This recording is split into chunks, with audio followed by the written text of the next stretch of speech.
Hello, this is Kippi from KippiAtHome.com. Thank you so much for joining me tonight as we craft up a storm.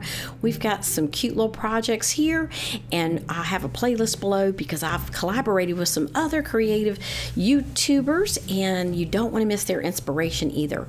So I have linked below in the description. You definitely want to check out the links down there. I will have my recipes. They're simple.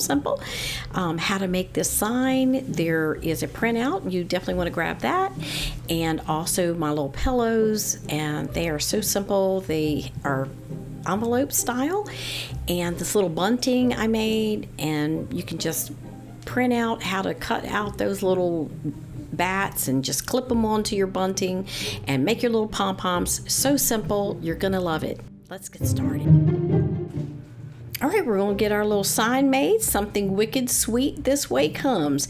And you can see I printed it out, and you all can grab that printout because it's going to be something that you can give as a gift, decorate your home, use a piece of scrap wood, and make this cute sign.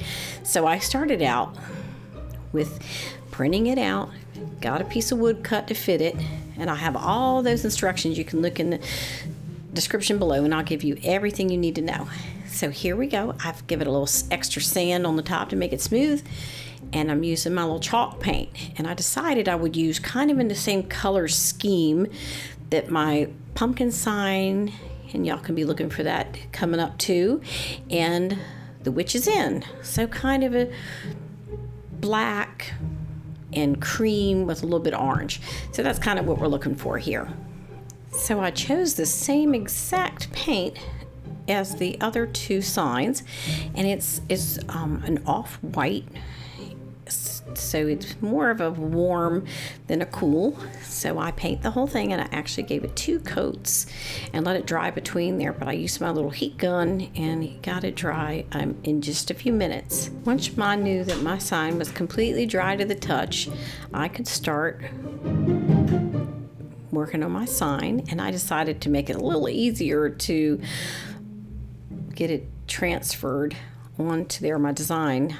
I would actually cut it to fit my board, and I did that, and I used my little ruler there and a little bit of math, and I got that job done. So here it is, and I'm going to actually use a little bit of tape and to hold it down so I can kind of lift it up and down. And I used my little graphite paper, and I'll put a link to that below so you can see, and I've used it over and over. It's a little bit pricey, not too bad, but you can use it, let's say 100 times or more. So I'm going to put 2 pieces under there, and I'm going to tape the thing on the top with my little piece of painter's tape. All right, I'm going to give this a little test to make sure that I've got my paper on correctly, and I'm talking about my transfer paper, my graphite paper, and to make sure the design went through, and it sure did. And kind of figure out what your pressure is that you need to do, but that ballpoint pen works great. So now I did tape top and bottom, but I am going to go back and add a little more, a little bit darker lines. And I did use a little ruler. If there's any place where there's a straight line, you can use your little ruler. So I can take the tape off and pull that away, and it should be all transferred on there. But before you take off both layers of tape, give it a check. Just lift it up and make sure everything's on there before you move everything.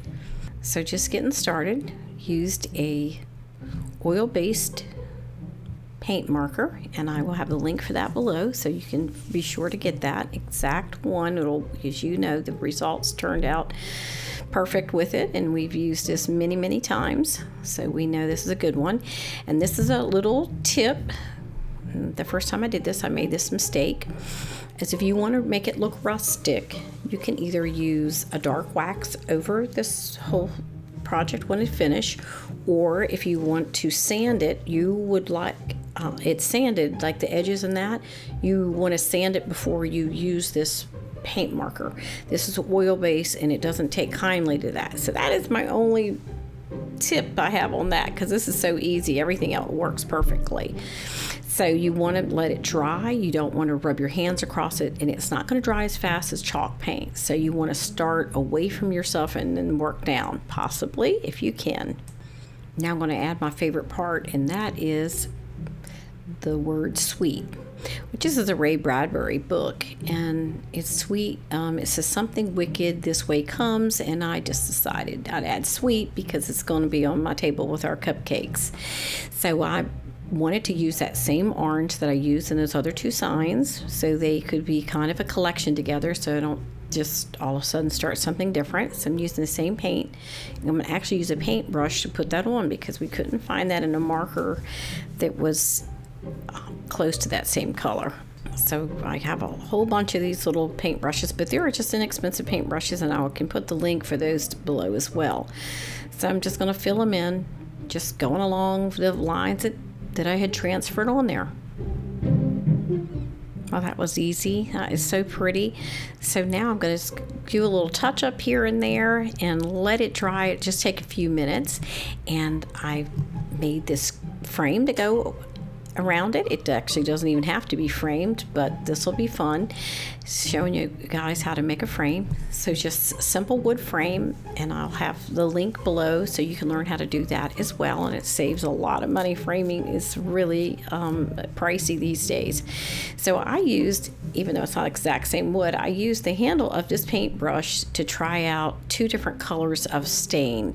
So I didn't know if I wanted to do the gray stain or the brown stain, what would look better, because if you remember in the original signs that I had, they're like gray with a brown wax over them, so they kind of have both. So I've decided I'm going to go with the brown one, and I'm going to just use a piece of old t-shirt and a foam brush to put them in there. But here's what the back of it looks like. So we use the Craig tool jig to do it, and I am marking where it goes back because that's where it fit in there perfectly, so I want to put it back so it fits in there perfectly. So I'm just going to do that to line it up, and I'm going to get started on staining it. The stain I'm using is water-based, so it doesn't have a lot of smell. Actually, it doesn't really have any smell at all, but it still can stain your skin a little bit. It's water-based and it washes off quite easily, but I decided I would wear my gloves, and I'd use my little paper plate as I always use when I'm painting, and I'm going to put my stain on the plate, and then I'm going to water it down because I don't want it to be real thick. I want it to be just kind of the essence of the stain, and I want to see the wood through it. As I'm staining it, I'm going to wipe some off and maybe get it a little wet and try to move that color around, and I want to go with the grain of the wood. So that will give it the best look. So I want to make sure now can go back over in the last bit and darken it in some places to kind of give that high-low look of the stain, and make sure you get the insides of it because you definitely will be able to see into that edge.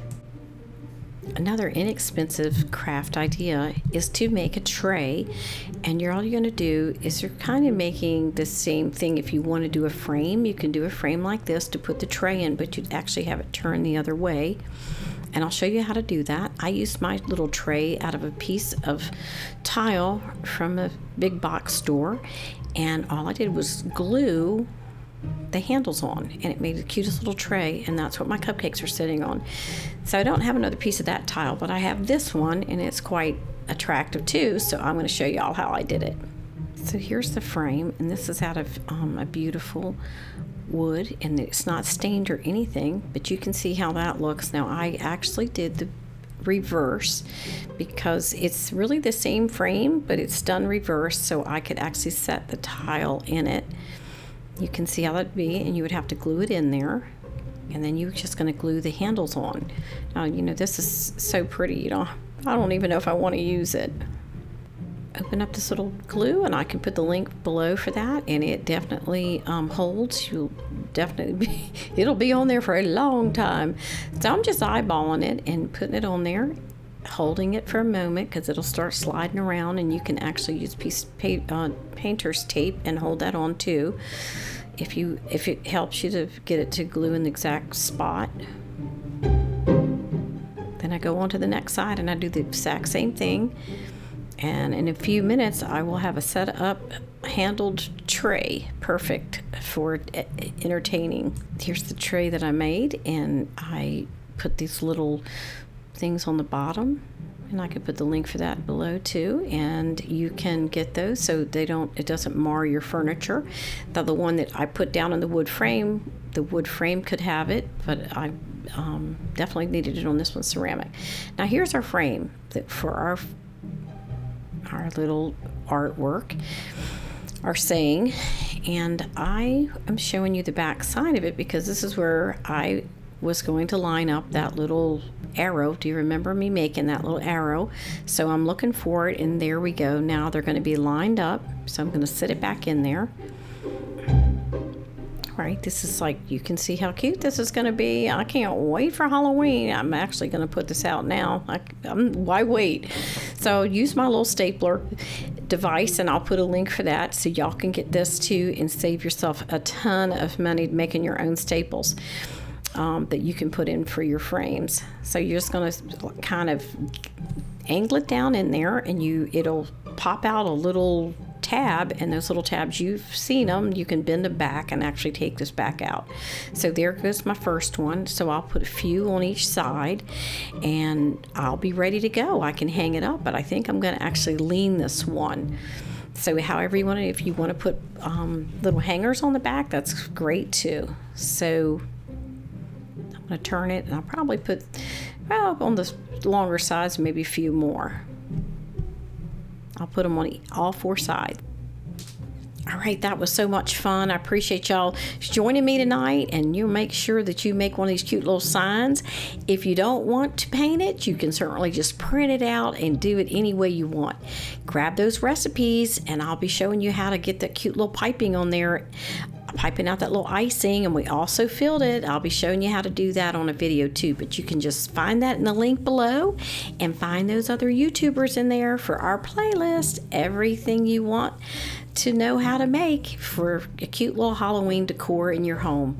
All right, happy Halloween. See you soon. Don't forget to subscribe and hit the bell.